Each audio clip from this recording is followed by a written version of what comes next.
कल आपने ना टॉपिक किए थे, एक तो करेगा लेंस फार्मूला, एक करेगा लेंस मेकर।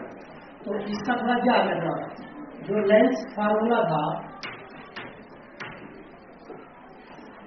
ठीक है, लेंस फार्मूला क्या था, 1/f is equal to 1/v minus 1/u।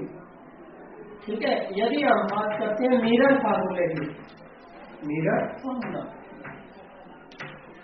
तो बच्चों mirror formula 1/f equal to 1/v plus 1/u। Differentiate कैसे करना है, इससे x4 सब्ट्रैक्शन, यहाँ जो ये है निशान है ये माइनस का, इसका मतलब सब्ट्रैक्शन, x4 सब्ट्रैक्शन, तो माइनस जिसमें है वो लेंथ फार्मूला है।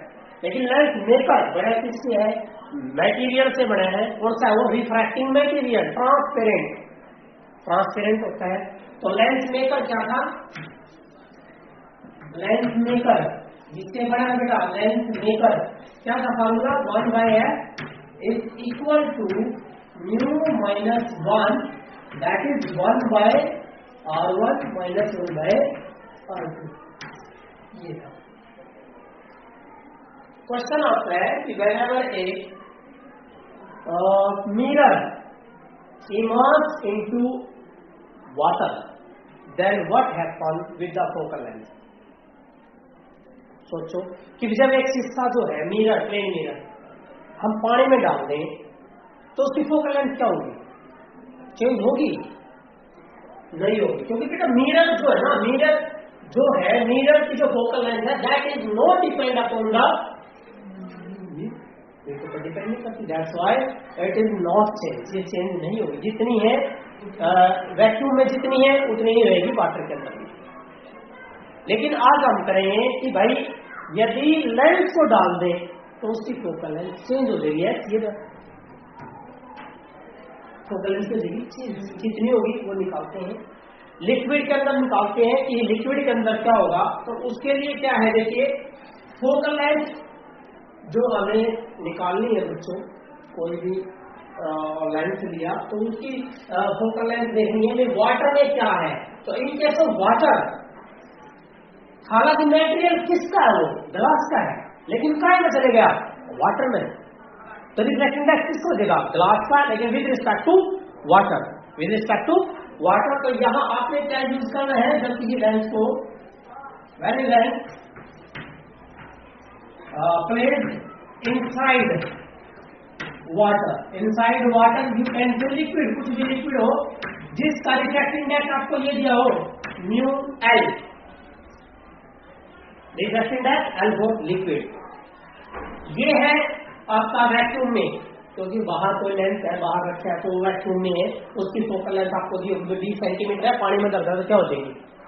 तो कैसे क्या करना बच्चों, उसके लिए आपने मीडियम के अंदर, लिक्विड के अंदर focal length is equal to mu minus 1 and that is mu L by mu minus mu L and that is F not, that is F not. ये फॉर्मूला आप कोई भी बात करता है, पानी के अंदर बताओ कितनी हो जाएगी फोकल लेंथ, पानी का पता ही है सबको, कितना रिफ्लेक्टिंग इंडेक्स, अब कितना है पानी का रिफ्लेक्टिंग इंडेक्स। यदि हम वाटर लेते हैं बेटा, वाटर के अंदर रिफ्लेक्टिंग इंडेक्स कितना, 4/3, कितना होता है 4/3, और ग्लास जो लेंथ बड़ा हुआ है ग्लास का कितना होता है 3/2, कितना होता है 3/2। तो लिक्विड के अंदर देखिए, वाटर के अंदर उसी लेंथ की फोकल लेंथ देखते हैं, वाटर के अंदर तो जाएगा म्यू की वैल्यू कितनी है, ग्लास की जो लेंस बन रहा है कितनी वैल्यू है 3/2, कितनी है 3/2, 3/2 माइनस 1 एंड दैट इज कितना है लिक्विड की 4/3 बाय कितना है 3/2 माइनस 4/3। तो आप इसको सोल्व करो, देखो 3/2 में से 1 गया, कितना बच गया 1/2, 1/2 की मल्टीप्लाई करो 4/3 से, कितना हो जाएगा 4/6, कितना है 4/6 बाय एलसीएम कितना आया 6 एलसीएम आया ना, तो 3 से मल्टीप्लाई करो 9 माइनस 8, कितना बच गया बच्चों? ये सॉरी इनटू में क्या है, इनटू क्या है इसके साथ में एफ नॉट, इनटू क्या है एफ नॉट, यहाँ क्या है F not and that is equal to 4/6 बटे में क्या रहेगा 1/6 और इनटू एफ नॉट 6 से 6 आंसर कितना आ गया 4 टाइम्स। मानो हम लेंथ ले लेंगे तो लेंथ है कोई भी ले लीजिए, ये जो लेंथ था होता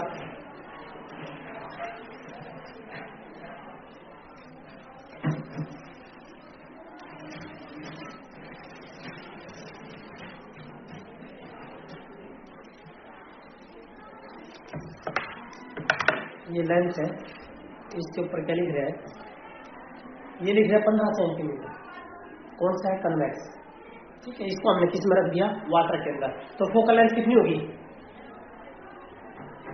4 टाइम्स कितनी बढ़ेगी 60 सेंटीमीटर।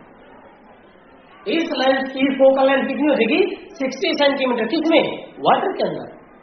तो ये फॉर्मूला है कि कोई भी लिक्विड आ जाए, किसी लिक्विड में रखना हो हमें, कोई भी आपको दे दे, बस उस लिक्विड का क्या क्या होना चाहिए आपके पास रिफ्रैक्टिव इंडेक्स, तो आप उसकी उस लिक्विड के अंदर आप वो निकाल सकते हो फोकल लेंथ कितनी होगी।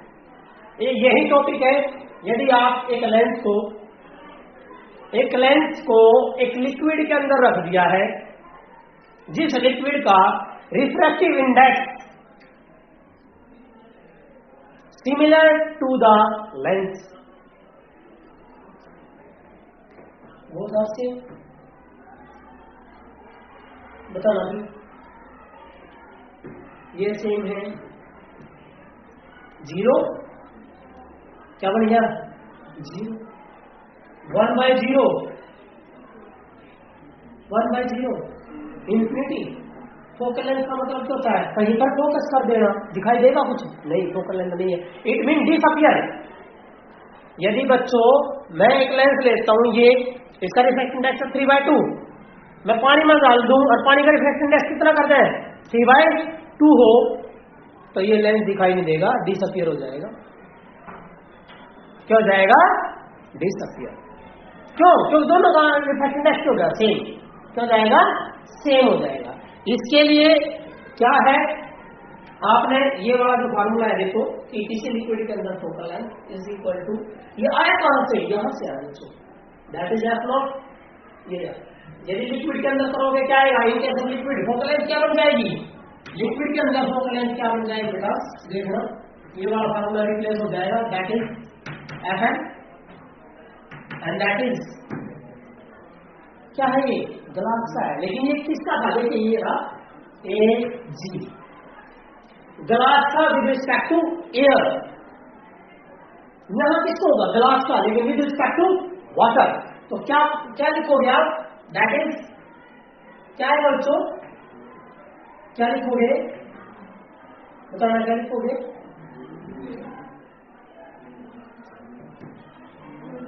क्या लिखोगे, क्या लिखोगे बताना, वाटर किसका है, ग्लास का विद रिस्पेक्ट टू वाटर -1, और सारा सेम रहेगा। जब इसको आप डिवाइड करो, इसका मीनिंग क्या है, इसका मतलब क्या है, इसका मतलब क्या बच्चों, इसका मीनिंग है क्या mu G by mu W -1, ठीक है। ये अंडरस्टूड है, हम क्या लेते हैं, ये एयर क्या लेते हैं, एयर। तो इसका मतलब है ये जो है बेटा, ये वाली टर्म जो है, ठीक है, ये वाली जो टर्म है कहां जाएगी, साइड क्या आ गया mu minus mu W bye mu W, ये रहा mu minus mu W bye mu W,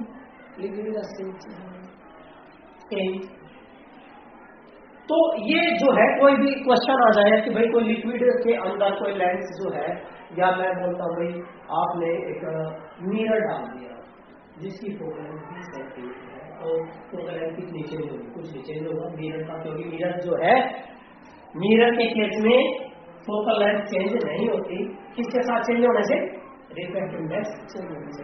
कई बार क्या नॉर्मल क्वेश्चन पूछ लिया जाता है कि what do you mean by refractive index, क्या होता है, जब इसी नहीं पता तो कैसे देखो रिफ्रैक्टिव इंडेक्स क्या होता है बच्चों? रिफ्रैक्टिव इंडेक्स क्या होता है बताया था मैंने C/V।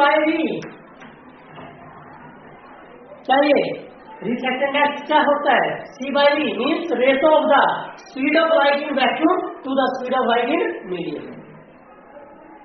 इन बातों का ध्यान रखा मतलब ध्यान रखना चाहिए, क्योंकि आप कितना ज्यादा पढ़ लो और फिर बेसिक ना पता हो ना अच्छा नहीं है। आपको बेसिक पहले पता होना चाहिए। रिफ्रैक्टिव इंडेक्स क्या होता है? Plano convex. देखो एक मिनट समझ लो पहले, क्योंकि वहां कोई लेंस है, कोई आपसे पूछ ले कौन सा लेंस है, लेंस पढ़ लिया लेकिन आइडेंटिफाई नहीं कर पा रहे हैं तो ये गलत है। तो ये कैसे है बच्चों? ये देखो वैसे तो देखिए लेंस हम जो कन्वेक्स लेंस लेते हैं वो 3 प्रकार का है। पहला है डबल कन्वेक्स। डबल कन्वेक्स इसका मतलब है नाम से पता है, डबल मीन दोनों सरफेस कन्वेक्स है। एक है प्लेनो कन्वेक्स। क्या था? प्लेनो कन्वेक्स कि पहला सरफेस प्लेन और दूसरा कन्वेक्स। आसान हो गया। तीसरा कनकेवो कन्वेक्स। क्या है? कनकेवो कन्वेक्स कि पहला सरफेस कैसा है? कनकेव और दूसरा कैसा है? कन्वेक्स। अब पता लगेगा तुम्हें ये लेंस कौन सा है। जैसे बच्चों को लग रहा है जैसे है आप आइडेंटिफाई करो कौन सा है।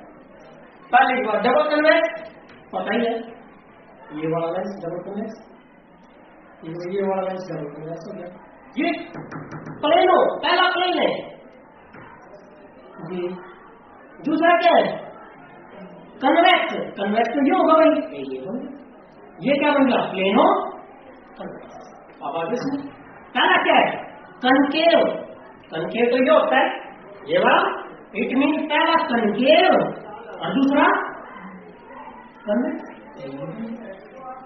तो ये लेंस कौन सा है? Last third concave convex. समझ गए? अब पता होना चाहिए कौन सा लेंस है कैसे है। तो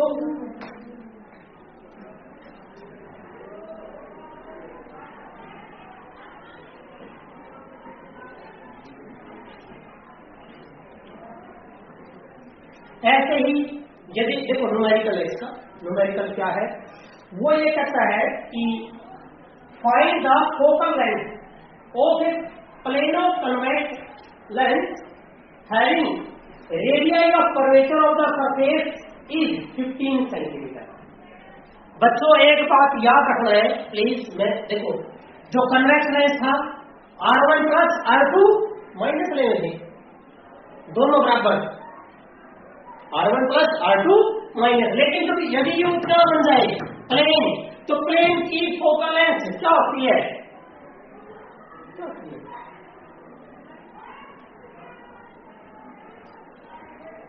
प्लेन मिरर शीशा ले लोगे मैं, प्लेन मिरर कहीं मिला देगा वो, दो आदमी खड़े हम टीम में कहीं मिला देगा, कहां तक इन्फिनिटी तक? इसका मतलब है नहीं। तो उसकी जो प्लेन मिरर की जो फोकल लेंथ है क्या आती है? इन्फिनिटी। क्या आती है? इनफाइनाइट। तो जब प्लेन मिरर की फोकल लेंथ इन्फिनिटी है तो रेडियस ऑफ कर्वेचर भी होगी इन्फिनिटी। तो याद रखना प्लेनो प्लेनो है, पहला सरफेस रेडियस क्या होती है? R1। R1 कितनी होगी? R2 पता ही है, R2 क्या रहेगा बेटा? Minus R। R2 क्या बनेगा? समझ गए? अब यहां पर क्वेश्चन है कि प्लेनो कन्वेक्स एक लेंस है जिसका रिफ्लेक्टिव इंडेक्स जो है 1.5 है और सरफेस की जो रेडियस है वो 15 सेंटीमीटर है। तो क्या दिया आपको? क्या दिया है? R2। क्या दिया है? R2। तो R2 कितना दिया था? 15 सेंटीमीटर। क्या दिया? 15 सेंटीमीटर। लेकिन लेना क्या है? माइनस। क्या लेना है? माइनस। यूज कर दो लेंस फॉर्मूले में। क्या था लेंस मेकर?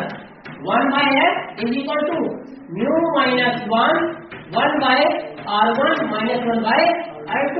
तो बेटा mu divide 1.5 minus 1 into 1/R1 कितना है? इन्फिनिटी भाई, माइनस 1/R2 माइनस का 15 माइनस माइनस बराबर 1/f। तो बेटा 1/f बराबर 1.5 में दे गया 0.5, तो बेटा ये 0.5 इंटू 1/∞ क्या होता है 0, 0 में कुछ भी जोड़ा तो वही आएगा, तो कितना आएगा 1/15। इसका मतलब बेटा 5/10, 3 10 या 30, तो 1/f की वैल्यू कितनी है 1/f इज इक्वल टू कितना बेटा 1/30। तो f की वैल्यू कितनी होगी 30 सेंटीमीटर में उस लेंस की, कौन सा लेंस की, प्लेनो कन्वेक्स लेंस की, जिसका रिफ्रैक्टिव इंडेक्स कितना है, कितना रिफ्रैक्टिव इंडेक्स है 1.5 है, और रेडियस कितनी है 15 सेंटीमीटर, तो उसकी जो फोकल लेंथ है कितनी हो जाएगी 30 सेंटीमीटर। प्लस का है ना, तो कौन सा लेंस है कन्वेक्स, कौन सा है। तो ये न्यूमेरिकल लेंथ का है। एक दो न्यूमेरिकल और लेंथ से रिलेटेड करा देता हूं ताकि कोई प्रॉब्लम ना आए आपको। हाँ, क्वेश्चन जो आता है आपका, कई बार क्वेश्चन ये आता है कि भाई एक लेंस है बेटा कन्वेक्स, एक है कनकेव, तो उनको जोड़ दिया, जोड़ने के बाद जो रिजल्ट आया वो कैसा आएगा, भाई कैसा रिजल्ट आएगा, क्या वो कन्वेक्स होगा या वो कनकेव होगा या कैसा बनेगा, कन्वेक्स कनकेव कैसा होगा। देखिए मैंने पहले बताया था लेंस को जोड़ने के दो तरीके हैं, या तो गैप हो तो डी आएगा, गैप नहीं है तो सीधा फार्मूला के था 1/f बराबर बेटा 1/f1 प्लस 1/f2। उसने बोला भाई दो लेंस है, आपने देखा होगा हमारे जो बुजुर्ग लोग हैं, बड़े हैं, दादा दादी जी हैं, माता जी हैं, डबल लेंस है, किससे में इसमें लेंस में ऊपर अलग नीचे अलग, एक दूर करे एक कनके और एक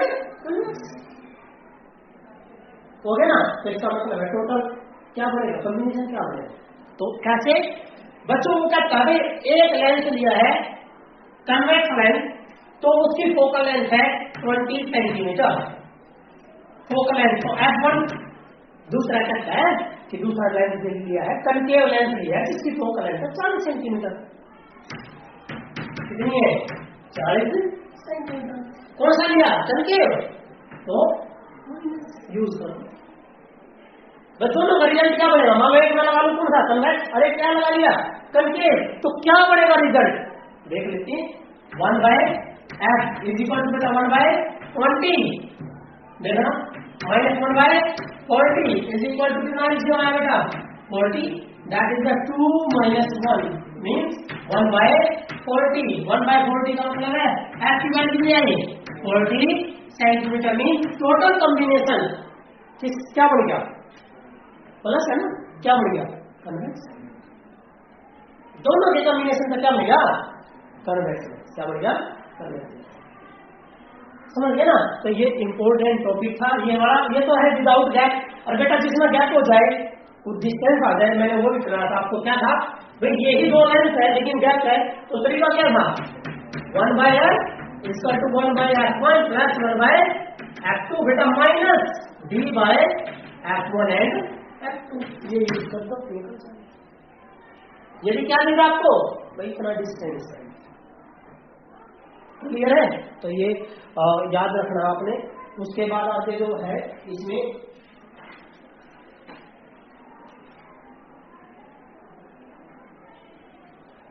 कि एक जो क्वेश्चन इंपॉर्टेंट है, क्रिटिकल एंगल बताना है किसी मटेरियल के लिए जिसका रिफ्रैक्टिव इंडेक्स कुछ दिया हुआ आपको given, critical angle find out करना है जिसके किसी मीडियम के लिए, जिसके लिए उस मीडियम का रिफ्रैक्टिव इंडेक्स दे दूं मैं आपको, भाई find the critical angle for a medium having refractive index, कुछ भी दे दिया मैंने, देखिए बच्चों सबसे पहले तो गिवन लिख लो, क्या दिया है रिफ्रैक्टिव इंडेक्स, न्यू की वैल्यू दे दी है √2, न्यू की वैल्यू कितनी दे दी √2 दे दी, क्या निकालना है क्रिटिकल एंगल सी निकालना है, न्यू का सी का रिलेशन पता ही आपको, TIR में क्या था न्यू बराबर है 1/sin c, तो बेटा क्या देगा sin c is equal to 1/μ, तो कितना है बेटा 1/√2, साइन की वैल्यू 1/√2 कब होती है 45, इट मीन c की value what is c 45 degree. Critical angle कितना है बेटा 45 डिग्री। उस मीडियम के लिए क्रिटिकल एंगल कितना आ जाएगा 45 डिग्री।